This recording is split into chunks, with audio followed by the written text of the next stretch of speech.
Bienvenue mesdames et messieurs, merci encore Nandenge tout le monde en Kanabino. Le tout ça dans un cadre spécial où nous sommes venus voir rendre visite à Chaka Congo où ils hospitalisé. Qu'est-ce qui ne va pas chez Chaka Congo? Ça fait plusieurs mois, Chaka Congo est toujours hospitalisé. À 300 plus tarder. Bonjour Chaka Congo. Bonjour Soumane Ben, bonjour. Malgré Okimangaï, Balobak est reconnu de bons amis de la malheur, mais Okimangaï. Kimayote pour toi, na place au Sali, pour situation na monnaie na ba photo, donc ça m'a vraiment éclairé, donc voilà. Oui, c'était éclairant, que Dieu merci, tout nous avons ensemble maintenant, parce que ils ceux qui docteur, malgré la salle en haut, pas ensemble, parce que ni n'était pas, j'avais un stagiaire, un docteur, vraiment j'étais déjà mourant. Les Naibisi, Michono, Kakoto, Tangarota, émission de ce plaisir. Moutuna, même à Mamouma Bassana, un peu de Kondombas, Sandra Bumba, vraiment, allez Bumba, vraiment, que les lots, vraiment, que merci.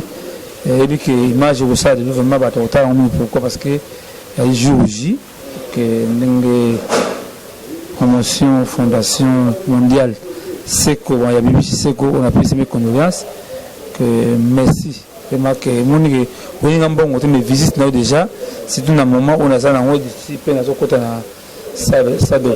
salle d'opération. En tout cas, vraiment merci.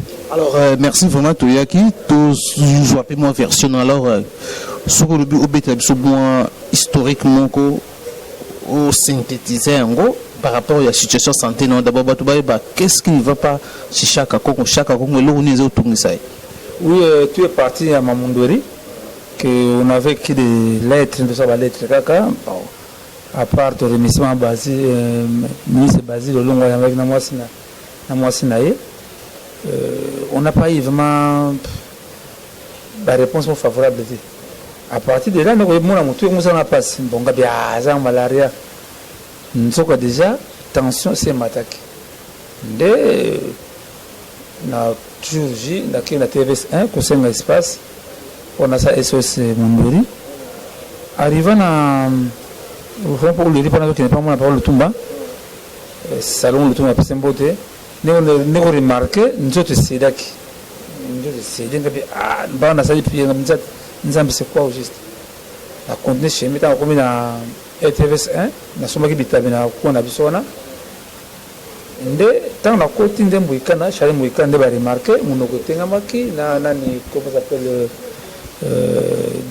qui est basé maintenant aussi sous bitabité vraiment que nous chaque en tout cas c'est sérieux des nations unies quoi ça qui déjà un rendez-vous dans de kuna le ketchu la salle mon niveau si il y a AVC quoi on va nous barboter j'ai commencé à barboter mais quoi ça qui n'a vu sur bana miké ba le ketchu batania na runa on s'est laissé comme qui ça était na ça émission ma casque comme Dieu merci des émissions qui Sandra Bumba on a mon niveau la personne c'est elle qui a remarqué que mon ouvrier au Tengam de la Bengakinga na Tongona bana batali abino situation ça grave il faut que n'engalema to maman y moto cinquantenaire de Margot albino papa y a une l'hôpital Moroza na Kenge par hasard kaka to côté la salle déjà on y va fiche de DMC ba ngongo azaka amina ngo na poto à côté tant à côté na sobela yana nzoka ukuta yana aipsi kakibsa yana kino chako ndepso wazali wana ndetanga kiti parce que ya spécialiste il a remarqué déjà que nazo kende même au fond c'est parce qu'il fallait tout foutre dans ba examen ba radio scanner des docteurs avaient non parce que moi dans la photo Dieu merci qu'ils allaient quand même il y a exemple pour ça radio bah oui c'est tout na ba docteur qui ça c'est un d'Hippocrate, vraiment ceux qui ont non, ils n'ont pas attendu l'argent d'abord. Mais ils continuent à récupérer, mais vous avez dit que vous avez bon, ce que ça a fait, c'est ce qui se passe. Malheur, c'était quoi? La VC dans le côté gauche, c'est très dangereux. Et ça déjà, paralysie faciale, ils ont quitté déjà. Vraiment, même le docteur Kamoki, mais comment? Parce que ce que ça a fait, dans une heure, il faut récupérer. Plus de 24 heures à Kamoué. Même ce qu'on y a, au Betim, pam, ils ont dit sauter. Maquilla, ça va sauter.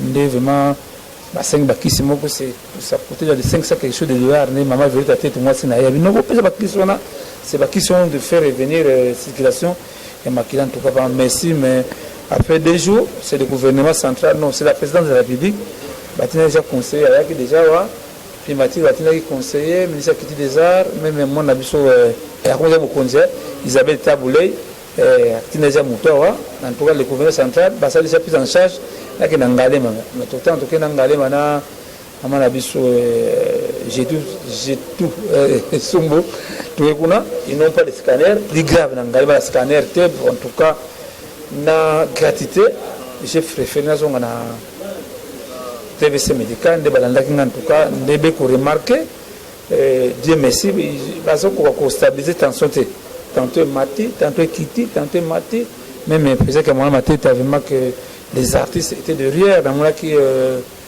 qui dangai fali poupa atindaki mutu héritier watana batindaki wala sona tindaki reda misi yemuto yakewa la remercier ministre biso ya genre famille maman la biso Chantal Safou ayaki maman la biso Marie Rose Kassavou la première dame première fille à président public atindaki moi nek kisaki atazabu en tout cas j'ai beaucoup de gens vous avez bénéficié quand même de soutien.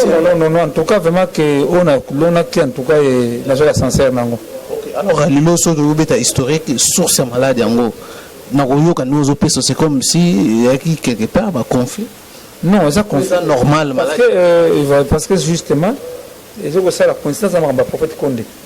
Le prophète Condé, en tout cas, ils ont maladie à spiritualité. Parce que ce qu'on a bien, vous allez voir. Non. Ils sont malades, vraiment malades, parce qu'il y a des lobby qui ont fait une négligence. Parce que, d'abord, et bien là, quand croire que Kimokolo, Kimobangé, nous sommes déjà, on a bien, on a, mais si ça, il faut m'ami. Il faut m'ami, c'est quoi, il sali, la varice. La varice, on est ça là, emboulement sur le mot, emboullement pneumonique. Au malade de Boumé, c'est que ils ont à partir d'ici. Ceux qui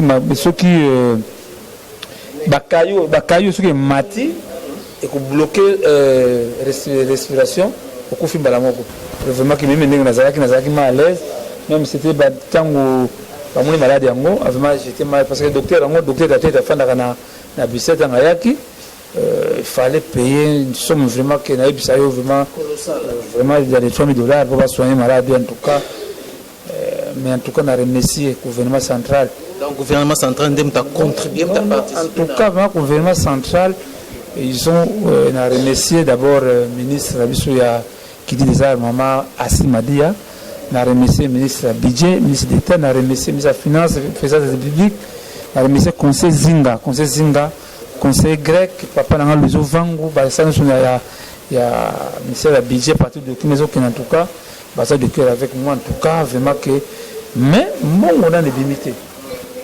On a des limités. On a bien, parce que beaucoup de gens parlent, dans la publicité, il y a TVC médical, mais le docteur en question TVC médical, bandimi ba soigner na nyongo. Donc, TVC médical va soigner en bateau, Nanyongo. Pour chaque Congolais. Puisque ceux qui peuvent vraiment témoigner à ça, en tout cas, même la caissière, parce que c'est combien de temps qu'on a acquis. Ceux qui ont dans des autres hôpitaux sont en ça. Et pour un manque de moyens, mais ils m'ont soigné d'abord pas l'argent. Mais la taille de santé dans un an. Soigner pour chaque Congo. Non. N'habitez en tout cas. Peut-être à Congo. N'habitez en tout cas. Grâce à Dieu en tout cas. Maintenant, on a dans les $3,000, démarche à l'État. Maintenant, on a une chance. On a plus d'informations. Même Roger Vika. Tant qu'on a dans le dossier. Il y a mon doué. Ils ont un budget. Alors je crois que ça va être congolais que normalement il faudra pas. Sans danger. Donc, c'est qui était qui chance parce qu'après 2 jours, le gouvernement a pris en charge. Vraiment que c'est où vraiment que l'autre la rango vraiment vraiment que même Nazara qui est allé parmi les soucis. Il y a sénateur à vie, Joseph Kabila. Le souci, c'était quoi? Que les artistes vont contre la mutuelle de santé. Vraiment, tu vas des démarches, mais Dieu merci, il y a un réseau de mutuelles de santé où il y a un indicateur des artistes, il y a une réunion, vraiment qui peut prévenir avant la coufa qu'il faut que les artistes soient contre la mutuelle de santé. En tout cas, parce que la plupart des associations des artistes, ce n'est que des noms des associations, ils ne contribuent pas. La seule association, c'est organisée sur des artisans bin, ça va ça va quitter. Neto Kendaki, Bazoaki, Bango comme modèle, Bango Bauto signé convention d'Abango avec le réseau mutuel. Désormais, ceux qui sont artisans bin, ça va belli, Bakeka n'a un centre déjà en attendant mutuelle de santé à Baptiste Salama. Alors, c'est avec $55 par an. En tout cas, maintenant le message, je suis en train de faire passer aux artistes. Le coup, la mutuelle de santé des artistes, parce que la mutuelle de santé, il y a beaucoup de faut des études approfondies. Parce que une mutuelle pour réussir, c'est la cotisation. Nous avons les artistes congolais habilités à cotiser. Mais de toute façon, que mutuelle de santé pour la mutuelle de santé, ça va déjà citer exemple, mutuelle de Sanga, ils ont l'hôpital Kalembelembe, quand on a déjà 6 les cartes, base moi si na bana na bakoko na déjà toi déjà na kata sécurité nga son na beli na okine na Rivera est bien on a bandal je crois que c'est des messages traités avec des artistes qui ont une carte de mutuelle de santé $55 par mois par an mettre $4.5 tarandeng de boire ma banga désormais en tout cas assez congolais sur sa carte de mutuelle de santé en tout cas assez en danger à nous souhaiter parce que nous aimons bon en tout cas tous les mêmes mais te remercier parmi souci à chef d'État actuel et papa Félix Tshilombo. C'est ce qu'il dit, il faut tout Congolais qui a la mutuelle. Tu connais déjà que accompagner Bissot. Parce que c'est la Sokoda, c'est la Sokoda et ça aussi, dans le cadre d'artistes à la source, va ressentir parce que vraiment que de toute façon, merci que PG que moi la tête à vous avez sur la azuma hôpital mutam so azuma vol wa ngiri mais non ngiri kombo ya commune pourquoi que faisait les bika fana ngiri mais le centre ça se trouve dans commune ngiri na Kenge 77 il y a de soukna de tête à tête déjà que ba mekano ko zwa Denise papa Jatidingo Bila papa Kabila maman Olive il faut dire mon style en tout cas pour les artistes en tout cas. Voilà, alors chaque Congo dans quelques minutes dans quelques heures aux côtés na salle d'opération alors batbengba ba maladie na yo ils ont vraiment nini ou te ko expliquer moi mais batbazo ba bengba découvrir comme maladie mais ou se fait souffrir la salle qui AVC hein AVC ba AVC on oublie déjà na biko la question oui justement AVC na salle qui ba parvenir pour monogoza o bataba imso de boso monogoza kutenga miso même moni ba ki vraiment ukangama est-ce que ça va mais non c'est quoi ba stabiliser na nous tension. Maintenant, le pire, c'est ça. Je crois que vous avez vu une image. Nous allons Mbasso de Yangoy. Mbasso de Yangoy. Le soki de bien Mbasso, soki awasuki kana zoki pan et ko fungwama le potement de aussi la sauter. Yangoy de Mbasso vraiment na zoko banga makasi vraiment que Dieu merci que bato sala bato pe devenga déjà makila discipline na zoko na la salle de en tout cas maman bondo le de maman continue à rien merci soutien vraiment que nous même diaspora même beaucoup de gens mais voilà non la Facebook pas tout ça yeba ngala ba raté parce que nous va so comme la Facebook qui na photo et ba kulia yo ngami natala expérience wala natala na kufa na fona kuma non mais non na sala que parce qu'il y a des mauvais gens oyo bazaki ba mauvaise intention parce que bakachako na soko sana ye asala ngopa lukambongo na l'état pour bimisa mbongo ben il y a des méchants mais na lobaki ba finga vraiment que Dieu merci que bato ba sali makasi ba bijiti anani ba mutu nanga semble biso de 2 ans en tout cas Madira Coco la grande combattante vraiment bato ba Moutanga Dominique Moussakata à Londres, Dominique Moussakata à Londres, dans l'hôpital, ils ont contribué pour la première soin parce que ici la facture à Bilo, soit la facture mais la santé n'a pas de prix. Ah, Bilo qui roulé, quand raté, il faut nécessaire qu'il faut après opération. Voilà, ça déjà opération, on a des bosses, le cours de la Namingi, n'a pas déjà vu déjà, alors vraiment que Dieu merci. Voilà, mesdames et messieurs, nous sommes à la fin. Alors, Chaka Congo, nous sommes à la fin. Alors, je ne sais pas ce qui est un message, Nabat Bazolanda, nos messages n'ont pas ça passer Congolais, en tout cas, le moment est venu. Que tout côté dans la mutuelle. Mais pas qu'il n'y a pas sur la mutuelle, mais pour arriver à une mutuelle, il faut des études approfondies. Hein, oui, parce que c'est ça, c'est la causation. Mais les bâtisses congolais, en tout cas, on a lancé EDTV, Richard, EDTV, a lancé la présidence, la lettre est déjà là, que c'est une audience auprès du chef d'État, avec le mutuel, tout le monde, le chef d'État, accompagner Bissot, va créer Bissot, mutuelle de santé pour les artistes, un vrai mutuel, une vraie mutuelle nationale, parce que Baptiste, la Kinshasa, na Kivu, na Lualaba, na Bandundu, na Congo, na Congo central, Équateur, Belé. En tout cas, il est vraiment, si les assujettis payent la Sokoda, c'est la Sokoda qui devrait faire un pas pour la création de la mutuelle nationale pour les artistes congolais. Vraiment qu'à part ça, Nazor et Messier, les artistes en tout cas vont continuer.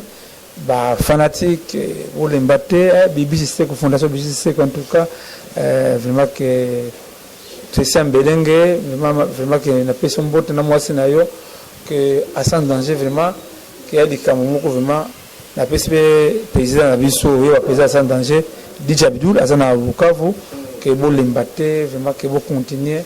Gaëtan vraiment vandal en tout cas pour l'embattre même ce qui demain si je ne serai pas et le corps à danger à la margue ils ont combattu mais en tout cas j'ai beaucoup de coups de fil ils ont commenté en tout cas à part ça on vient de lancer un cri d'alarme concernant le monument à Kassavubu où vraiment qu'ils allaient mauvaise foi tant au chef d'État ça qui va commander à monument à Lumumba l'ancien chef de l'État. Oui, Lumumba, l'ancien chef de l'État. Oui, Kassavubu, Namose, le coup l'année, Kassavubu, ils ont demandé une commande d'abord moins cher. Le seul ok, tout ça, la mission, à la prochaine fois, au là, comment la monument Kassavubu est comme moins de couteau de Karoutungai, parce que ma matière, la monument, c'est matière moins chère. Alors, tout l'ancien chef d'État, Papa Nabiso, Félix Tshisekedi Tshisekedi, à l'horizon, il y a 60 ans, il y a Mboka Nabiso, va revoir, va honorer premier président de la République, même M. Sengi, Papa Gentini Ngobila, vice-gouverneur, Papa Nabiso, Nirombungu, Maman Nabiso, commune à Kassavubu, parce que c'est une fierté nationale, où vraiment, et où ça la sonne, même inclus tout, Niati, Buki, Ango, Moulili, en tout cas, merci. Va comprendre ce que ça n'a sans danger.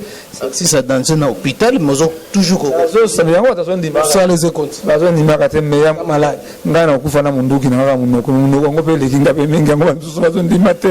Mais non, malade a belle maladie ya kola na pongite que nazo yo capable non, ils allaient ba veine. Oui, ba maîtriser ba veine na ba nerf, oui. Insuffisance veineuse. En tout cas, docteur ta tête va merci.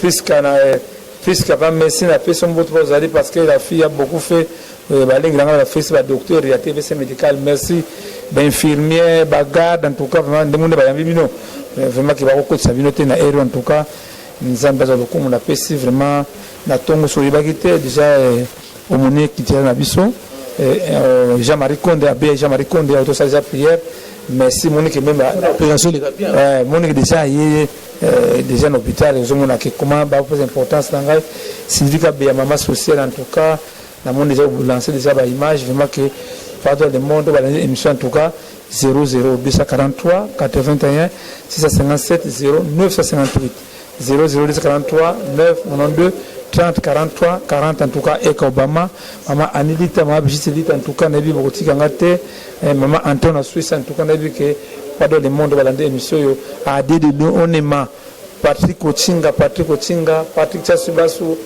Ado Pancho j'ai dit que maman France Bando félicitations Ado Micha comme écrivain moi c'est écrivain étonné n'évitez comme livre en tout cas ma force bande en tout cas merci félicitations parce que tous les jours à ce que tout na santé nangai comment ils allaient voilà mesdames et messieurs nous sommes à la fin ça est fini par ici merci Nabina Sobozo Kilibako la Nabiso merci na Piska Swanga wazali derrière la caméra tokutani mbala ya simana numéro msusu bye bye